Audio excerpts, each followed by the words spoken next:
오신 말씀 에스겔 22장 17절 31절 말씀을 통해서 무너진 데를 막아서서라는 제목으로 주님 주신 은혜와 함께 나오도록 하겠습니다. 이제 하나님께서 이스라엘의 이제 죄악들을 오늘 좀 낱낱이 이렇게 말씀하고 있습니다. 그래서 그 죄악으로 인해서 하나님이 이스라엘 향한 분노가 나타나고 있죠. 그 죄악들을 살펴보면 23절부터 이렇게 말씀하고 있습니다. 여호와의 말씀이 내게 임하여 이르시되, 그러니까 에스겔에게 말씀하시는 거죠. 먼저는 그들 가운데 이제 선지자의 반역함이 있다라고 이제 25절부터 나와 있습니다. 그러니까 선지자의 반역함이란 뭐냐면 그 심판이 임할 것임에도 불구하고 거짓된 평화와 안전을 약속하는 겁니다. 그렇지 않다. 하나님께서 우리 심판하시지 않는다. 그러면서 오히려 더 이제 악한 길로 빠지도록 한다는 거예요. 말씀을 온전히 증거하지 못한다는 거죠. 그래서 이스라엘 백성들이 결국은 그 자신들의 그 선지자들은 자기 그 탐욕을 채우려고 그 물질을 찾아서 그 우는 사자가 먹이를 찾듯 울부짖는 같다고 이제 그래서 말씀하고 있는 겁니다. 그리고 자기들이 이제 거짓 선지자로 가장해서 그렇게 이제 속이는 거죠. 이런 일들은 죄악이 만연한 그러한 그 시대, 그런 상황들 가운데 나타나는 그 첫 번째 선지자가 타락하는 것에 대한 것들이 우리가 이 시대가 지금 하나님 앞에 죄악을 범하고 있구나라는 것을 분별해야 알 수 있다라는 겁니다. 그런 의미에서 말씀을 하고 있는 거죠. 그리고 또 두 번째는 뭐냐면 26절에 제사장들이 하나님의 율법을 행한다 이렇게 말씀하고 있습니다. 그러니까 결국 예배라는 것은 제사장은 거짓된 것과 거룩한 것을 이제 구별하는 거거든요. 그래서 거룩함의 부정함을 제거하고 정한 것을 이렇게 구별해서 하나님께 드릴 수 있는 것, 그것이 이제 온전한 예배잖아요. 근데 이 제사장이 제사를 이렇게 이행치 않아도, 그러니까 바로 행하지 않아도 그것을 바로 잡지 않고 구별하지 않고 정한 것을 구별하지 않고 안식일을 거룩하게 지키는 것들을 백성들을 이렇게 인도하지 않고 그렇게 하나님의 이름을 영광과 이름을 손상하게 한다. 이런 일. 그러니까 여러분 또 제약된 그런 시대에 어떤 것들이 우리 가운데 나타나냐면 첫 번째는 선지자들이 타락을 해서 하나님의 말씀을 온전히 전하지 못하고 두 번째는 예배가 이제 그러니까 예수님 당시에는 헤롯의 성전에 와서 사람들이 제사를 지내긴 하지만 그들의 삶과는 별개인 거예요. 예배가. 예배를 통해서 하나님 만나는 것이 아니고 구별된 삶을 사는 것이 아니라, 그리고 세 번째는 뭐냐면 고관들이 자기의 유익을 얻으려고 음식물을 삼킨 이리처럼, 그러니까 이제 자기들의 유익을 위해서, 욕심을 위해서 이제 꾸역꾸역 먹는 그런 모습을 나타내고 있는 겁니다. 그리고 29절 말씀에 보면 이 백성들은 포악하고 강탈을 일삼는다. 그러니까 불의한 일들이 계속 벌어진다는 거예요. 근데 여러분 이 말씀을 이렇게 읽다 보면 일단은 우리가 시대를 분별할 수 있어야 된다는 거예요. 그런데 지금 어디 하나 타락하지 않은 이들이 없죠. 선지자들도 말씀을 거짓되게 증거하고 제사장들은 예배를 분별하거나 온전히 드리는 것에 관심이 없고 고관들은 자기 욕심을 채우기 바쁘고 백성들은 또 그렇게 강탈을 일삼고 약한 자들을 학대하고 이런 일들이 벌어지고 있는 거예요. 그러니까 지금 어떤 일이 어떤 거예요? 흡사 어떤 거냐면요, 여러분. 왜 그런 얘기 아시죠? 개구리가 이렇게 냄비에 이렇게 물에 찬물에 이렇게 있다가 그걸 이렇게 데피면 자기 그 온도가 변하는지 모르고 그대로 그냥 거기서 익어 죽는다는 얘기, 그런 얘기 들어보셨죠? 그러니까 여러분 요게 지금 이 이스라엘이 어떠한 상황을 나타나고, 그러니까 하나님이 이들을 진노해서 벌하신다. 이건 다 알아요. 이거는 이제 인지하는데 우리가 알겠는데, 또 한 가지 이 성경이 우리에게 지금 말씀하고자 하고 있는 바는 자기들이 죄 짓고 있다라는 걸 모른다는 거예요, 지금. 그러니까 여러분 정말 죄를 짓는다는 것이 두려운 거, 우리가 경계해야 될 게 뭔지 아십니까? 죄를 짓는다는 걸 아는 거는 은혜예요. 그러니까 여러분 죄를 짓지 않으면 좋죠. 근데 여러분이나 저나 다 구원받아야 될 죄인들 아니에요? 구원받는다는 게 뭐예요? 예수님이 오셔가지고 병자들한테 매 물으시는 게 있어요. 뭘 물어요? 아니, 물을 이유가 없어요. 근데 뭐라고 물으시냐면 내가 뭐 하길 원하느냐? 네, 낫기를 원하느냐. 죄사함 받기를 원해? 이렇게 물어요. 여러분, 구원의 시작은 뭔지 아세요? 내가 죄인이라는 것을 시인하고 깨닫는 거예요. 빛이 비추어서 내가 지금 잘못됐구나. 네? 여러분, 이게 구원의 시작이에요. 근데 이스라엘 백성들은 지금 선지자, 제사장, 고관들, 백성들 할 것 없이 죄에 지금. 그러니까 여러분들, 이 사람들은 지금 본인들이 지금 죽어가고 있다는 거 사실을 깨닫지 못하는 거예요.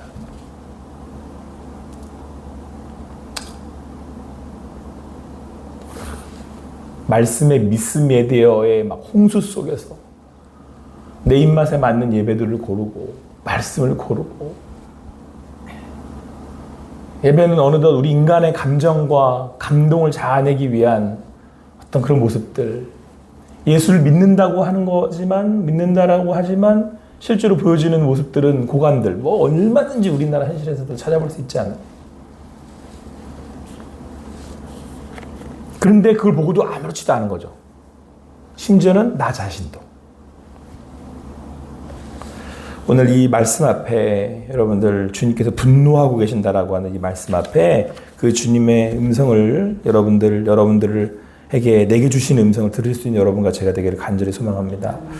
그래서 이 4절에 뭐라고 말씀하냐면, 이 진노의 날에 비를 얻지 못한 땅이다, 이렇게 말씀합니다. 비를 얻지 못한 땅이다. 여러분, 이건 이제 그 당시에 이스라엘의 지형, 그리고 이제 기후를 좀 이제 알아야 되는데, 이른 비와 늦은 비라고 또 성경에서 나오지만, 근데 이건 우리나라도 마찬가지죠. 세계 어디나 마찬가지지만, 특별히 이제 광야라 더 그래요. 비가 너무 귀하단 말이에요. 그러니까 이스라엘 백성들에게 은혜는 단비 같은 거예요. 그러니까 하나님이 은혜를 내려주시지 않으면, 그러니까 비를 내려주시지 않으면 농사를 지을 수 없고, 그들은 열매가 없어서 살 수가 없는 거죠. 근데 이 비가 너무 귀한데, 진짜 이 없는 귀한 비인데 하나님이 이렇게 탁 내려주시면 강물들이 쫙 모이고, 그로 인하여서 이제 나무들이 자라서 열매가 맺혀지는 거죠. 그러니까 비가 너무 귀하니까 비를 내려주시는 하나님에 대해서 간절한 거예요. 그 하나님이 비를 주신다는 것에 또 감사한 거죠. 근데 여러분, 이런 죄가 만연하면 어떻게 된대요? 땅이 비를 얻지 못한대요. 그러니까 땅이 막 마르고 가뭄에서 갈라지는 거예요. 여러분들, 우리네 삶에 땅이 마른다라는 의미, 여러분, 비가 없다라는 것은 하나님께서 우리에게 은혜를 비추시지 않는다는 겁니다. 근데 여러분, 이게 이렇게 듣기에는 하나님이 벌하시니까, 그러니까 열매가 없고 비가 없어서 열매가 없고, 그런 이렇게 상황에 빠지는 거구나. 근데 여러분, 이 말씀은 이스라엘 백성들에게 뭘 의미하냐면, 그러니까 비가 안 와서 열매가 없다, 단지 이게 아니고 지금 하나님과 내가 관계가 없다라는 얘기예요, 지금. 그러니까 은혜의 단비를 내신다는 건 하나님이 내신다라는 거예요. 그걸 내가 안다는 건 하나님이 나와 지금 관계를 잘 이렇게 내가 유지하고 있다는데, 비가 없어, 가물어, 이건 뭐냐면 은혜가 없어, 얘기예요. 여러분, 은혜 있으세요? 은혜? 여러분들의 삶에 은혜가 있으세요? 은혜가 있어야 돼. 여러분, 은혜로 사셔야 돼요. 은혜로. 아시겠어요? 여러분, 우리가 뭘 구하는 인생이어야 돼요? 비를 구해야 되잖아요. 여러분,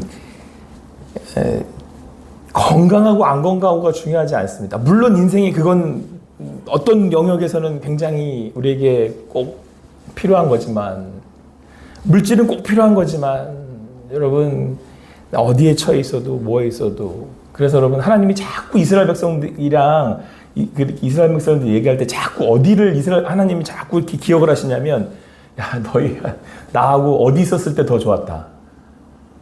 여기 지금 가나안에 정착한 거잖아요. 어디 있었을 때가 좋았다? 광야에 있었을 때가 좋았다. 그럼 언제가 더 좋으셨어요?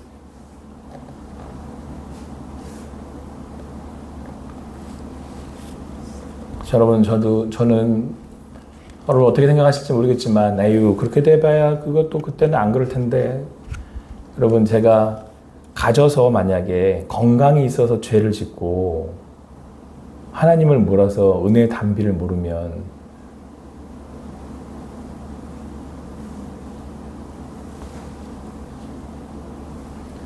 여러분, 그런 예배를 제가 못 드리면, 건강해서 하나님 찾지 않으면 그게 은혜입니까? 그 얘기예요, 지금. 여러분, 은혜 받고 계세요? 예배에 하나님이 보이십니까? 예배에서?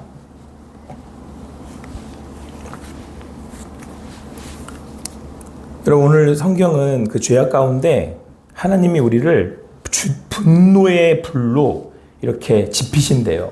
왜냐하면 죄악으로 인하여서 이스라엘이 찌꺼기가 되었기 때문에 그렇답니다. 찌꺼기가. 우리 이 18절 말씀 한번 같이 읽겠습니다. 18절 말씀 같이 읽겠습니다. 시작. 인자야, 이스라엘 족속이 내게 찌꺼기가 되었나니 곧 풀무불 가운데 있는 노시나 주석이나 쇠나 나비며 은의 찌꺼기로다. 여러분, 원래는 우리는 앞서 30절 31절 말씀처럼 오늘 제가 말씀의 제목처럼 우리는 하나님의 부르심을 따라서 무너진 데를 막아설 수 있는 하나님의 사람들로 부르심을 받았어요.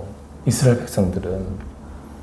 그래서 하나님의 진노가 임하려고 할 때, 그러니까 소돔의 진노가 임하려고 할 때 그걸 막아설 수 있었던 사람이, 그 의인이 한 명이라도 거기 그 소돔에 있었냐, 이렇게 하나님이 아브라함에게 물으셨잖아요. 근데 실제로 그걸 막아섰던 사람이 누구냐면 아브라함이에요. 그래서 조카 롯이 살잖아요.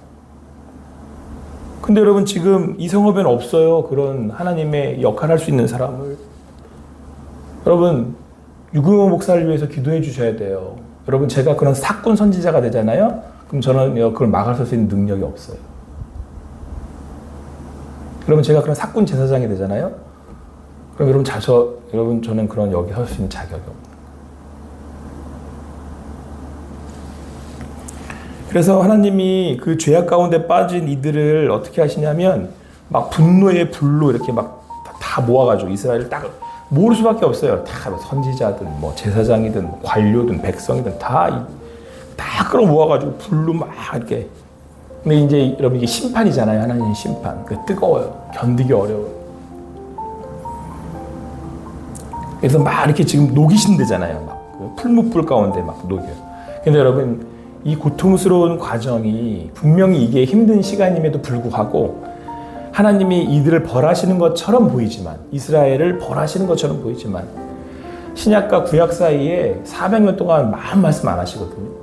근데 이게 이 기간이 그들에겐 굉장히 큰 이 고통 가운데 있는 거지만 막 이렇게 녹이셨단 말이에요. 우리가 보기에 와, 다 죽겠다. 그리고 막 녹아나잖아요. 자, 그럼 어떤 일이 벌어질까요? 이제 은의 찌꺼기라고 돼 있는데, 은이 찌꺼기와 분류가 돼요. 여러분, 믿는 이들에게는 고난이 은혜가 되는 거예요. 믿는 이들에게는 내게야 닥친 이 고통이 오히려 은혜가 되는 거예요. 여러분, 그 은혜 받는 여러분과 제가 되기를 간절히 소망합니다. 그 안에 있으시길 바라요. 그러면 아주 퓨어하게 정수되는 거예요. 이렇게 나뉘는 거예요. 내가 그 주님 안에서 이렇게 나누어지는 거예요. 할렐루야. 여러분, 그 안에 혹시 있으시걸라. 아니, 그리고 그것이 깨달아지더걸라. 아, 이게 내가 하나님이 나와 함께 하시는. 아멘. 네. 그리고 은혜의 날이 멀지 않아요. 곧 단비 내립니다. 그 날이 임하면. 오늘도 주님 주시는 그 인도하심을 따라서 오늘도 주님을 뵙고 주님의 은혜 받은 날 되셔서 주님의 단비를 구하실 수 있는 여러분과 제가 되기를 간절히 소망합니다. 기도하시겠습니다. 사랑의 하나님, 오늘도 이 아침에 주신 말씀을 따라 나를 주님 앞에 세워주시니 감사합니다. 가물어 메마른 땅에 단비를 내리시듯 오늘도 주님 안에서 그 은혜의 단비를 구하는 우리 되게 하셔서 감사합니다. 내가 있는 그곳에 하나님의 진노의 불이 임할 때 하나님이 우리를 다루시고 계심을 깨달아 알게 하시고 그 가운데 하나님의 백성 되게 하심을 오늘도 고백하게 하셔서 오늘도 주님의 인도하심을 받는 주님 안에 있는 믿음으로 사는 우리 되게 하여 주시옵소서. 이 모든 것 주님께 맡겨드리고 감사하며 예수님의 이름으로 기도합니다. 아멘.